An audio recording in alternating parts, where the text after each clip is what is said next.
Salut! Aujourd'hui on rencontre Marine, je suis sur le canal Saint-Martin. Elle a énormément de choses à nous dire, quelqu'un qui a un message très inspirant. Son livre est juste un carton et c'est topissime, je vous invite à le lire. Vous allez être transporté, vous allez voyager au travers de son histoire.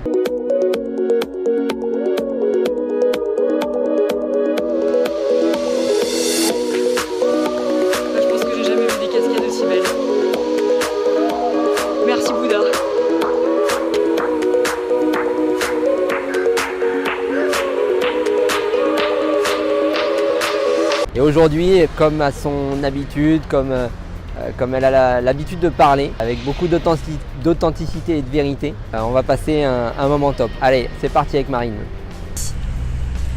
Cool Fabien. Salut Marine. Action, on y va. Alors, comment ça va Marine? Bah écoute, moi ça va au top, là je suis ravie que tu viennes me visiter justement à Paris, c'est cool. Ouais. Puis on a trouvé un petit endroit sympa pour on échanger. Sur le canal Saint-Martin, franchement, on est bien là. Ouais, on est bien là, on est au-dessus d'un petit pont. Donc on interfère un peu le chemin de tout le monde, mais on est pas mal. On est au milieu, mais c'est pas grave. C'est Ouais. Pas ton téléphone? Si, c'est mon téléphone. Bon, attendez, 2 On secondes. coupe. Alors, on coupe. On coupe. Attends 2 secondes. Vas-y. Oui, allô? C'est vrai que Attends, excuse-moi, comme ça je vais pouvoir rester plus longtemps. Yes. 1, 2, 3, ça coupe, ça coupe. La grande dingue. Oui, allô? Ouais, pas de soucis. Nous en étions à comment ça va Marine, ça c'est fait. Donc ça c'est fait, ça c'est va fait. plutôt pas mal. Donc là tout va bien. Bon, génial. Et où en es-tu? Est-ce que tu es capable en 3 mots, Ouais. vraiment très rapidement, de dire... Est-ce que tu de parles dire un peu ce trop? qui- Essaye de synthétiser quoi. Ouais. Qui t'étais avant, ce qui t'est arrivé, qui tu es maintenant. En 3 mots ça va être chaud. Hein.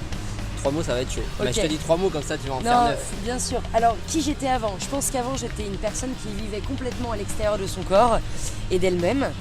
Et suite à ce petit truc qui s'est immiscé dans ma vie qui s'appelle Rosie, le petit surnom de la sclérose en plaques, bah, j'ai essayé d'aller voyager à l'intérieur de mon être.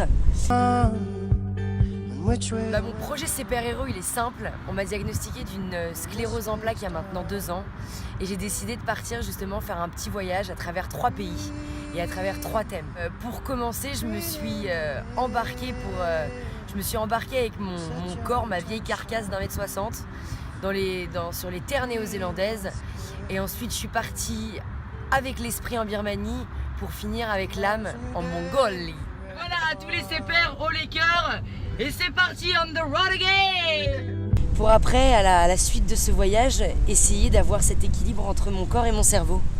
Et pour continuer justement sur ce chemin qui est pas acquis et où j'ai encore beaucoup de choses à découvrir.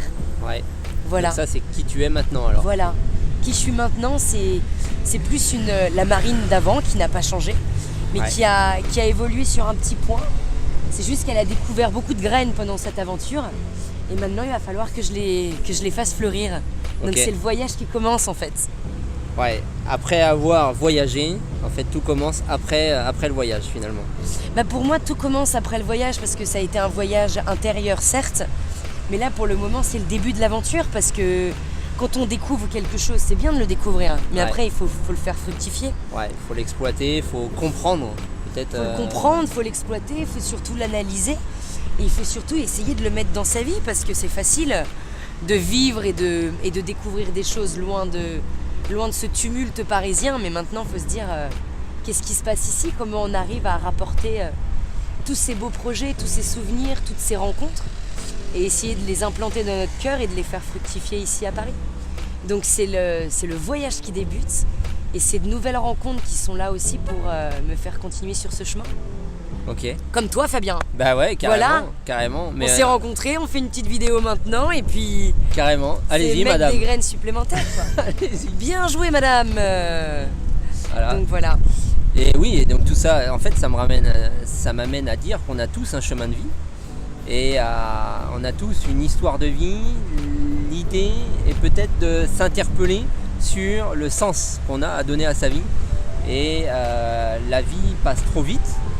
Et bien souvent, on n'a pas vraiment en nous un sens à tout ça. Et je pense qu'il faut s'attarder là-dessus. Et c'est peut-être toi c'est cette maladie qui t'a dit quel sens donner à ma vie en fait. Mais je pense Peut-être. je pense qu'en fait, chaque personne, on a tous un peu un sens à notre vie, qu'on soit Alors malade. on en a un, ça c'est sûr. Qu'on soit malade ou pas, je pense on a tous cette volonté un petit peu de donner du sens à notre vie. Et après, c'est beaucoup plus facile à dire et beaucoup plus difficile à faire. Et, Ouais. et je pense que cette maladie qui s'est immiscée dans ma petite vie, elle m'a fait réaliser que j'étais en train de passer à côté de ma vie, je pense. Mais Ouais. elle m'a fait aussi naître en moi cette volonté de me dire, punaise Marine, comment tu vas faire pour cohabiter avec toi-même en fait, parce que je pense qu'avant j'avais envie de faire plein de choses. Avant j'avais envie de donner du sens à ma vie, j'avais envie d'avoir un métier qui me plaisait, j'avais envie de faire beaucoup de choses, mais toutes ces choses dépendaient des autres. Et en fait je me suis jamais dit, mais Marine, cette maladie elle m'a permis de m'ancrer en fait. Elle m'a permis de me dire, avant de vouloir faire tout ce que tu imagines de faire, est-ce que tu te connais? Ouais. Avant de vouloir donner du sens à tout ce que tu peux imaginer, est-ce que déjà tu donnes du sens à toi? Ouais. Et ça, en fait, je me suis rendu compte que, oh putain, je vivais bien à côté de mes pompes. Hein. Et tu t'en es rendu compte à quel moment? Je me suis rendu compte, je pense que j'ai eu beaucoup de warnings que mon corps me donnait avant d'être malade. Beaucoup de choses, beaucoup de clignotants qui me disaient, fais gaffe ma cocotte, fais gaffe, c'est pas ton truc, tu vas trop vite. Comme quoi par exemple? Comme ce corps qui nous parle à l'infini, dans le sens où moi mon corps avant d'être diagnostiqué il m'a donné plein de signaux comme Ouais. quoi il fallait que je lève le pied. Il m'a donné plein de signaux comme quoi il fallait que je m'écoute, que j'arrête d'être dans des excès. Ouais. Je suis une fille très excessive, que ça soit dans les émotions, que ça soit dans les waouh trop cool, ou dans les moments de tristesse. Et j'avais cet équilibre de vie que j'arrivais pas à... cette balance que j'arrivais pas à trouver. Ouais. Et je pense que cette maladie qui est arrivée, elle m'a fait mettre en avant ces deux entités qui étaient complètement opposées. Et elle m'a fait me dire, ok Marine, essaye de trouver l'équilibre avec tout ça pour pouvoir construire et mettre du sens dans ce que tu as envie de créer en fait. Ouais, d'accord. Donc ça t'a rendu service. Ça m'a rendu plus que service, moi. Ça t'a rendu- Maintenant, ma petite Rosie, je la remercie quoi, putain. Bah oui, carrément.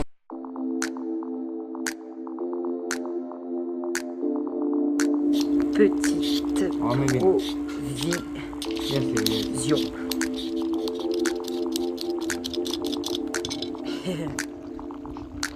Alors là, on dirait plutôt que je vais à la pêche. À la pêche. Je fais pas du cheval, là, je vais pêcher des boules. Avec mon bob, là.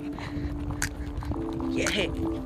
Bah c'est ce que... Je la remercie, même si on sait pas ce qui va se passer dans les années à venir. Mais c'est d'une... Qui le sait, j'ai envie de te dire. Qui sait ce qui va vous arriver aussi, quoi. Peu importe. C'est pas grave. Allez-y, monsieur. On sait pas ce qui va nous arriver. Bah, c'est ça. Donc il faut vivre l'instant présent. Le passé, c'est du passé, c'est une histoire. Le futur, bah, ce ne sont que des projets, ce ne sont que des illusions finalement. On ne sait pas ce qui va se passer. Le plus important, c'est ce qui se passe aujourd'hui. Non mais absolument. Et puis le plus important, c'est aussi de faire naître à l'intérieur de soi, en fait, de se dire putain, qu'on soit malade ou pas, bon j'arrête pas de dire des gros mots là, mais qu'on soit malade ou pas, c'est pas une fatalité en fait. On a tous une maladie qui sommeille en nous. Ouais. Ah oui. Et quand on part de ce principe-là, qu'on ne sait pas ce qui est fait de demain, personne ne peut valider ce qui est fait de demain, qu'on soit malade ou pas. Personne ne peut vous dire que demain vous allez mourir d'un cancer, que demain vous allez finir en fauteuil roulant, que demain il va se passer ceci, que demain il va se passer cela. C'est impossible. Quand on part de ce principe qu'il n'y a que vous qui pouvez être créateur de votre futur, punaise, il y a tellement de possibilités, il y a tellement de champs, il y a tellement de... Ah, il y a ouais. une immensité de possibilités. Et Ah, là, ouais. à partir de ce moment-là, c'est là où la vie devient excitante en fait. Ah bah carrément. Ouvrir le champ des possibles. C'est le principal pour moi. Ouvrir le champ des possibles. Et tiens, ça m'amène à te poser une question. Qu'est-ce que tu penses? Est-ce que l'idée c'est de se dire je sors de ma zone de confort ou je repousse les limites de ma zone de confort?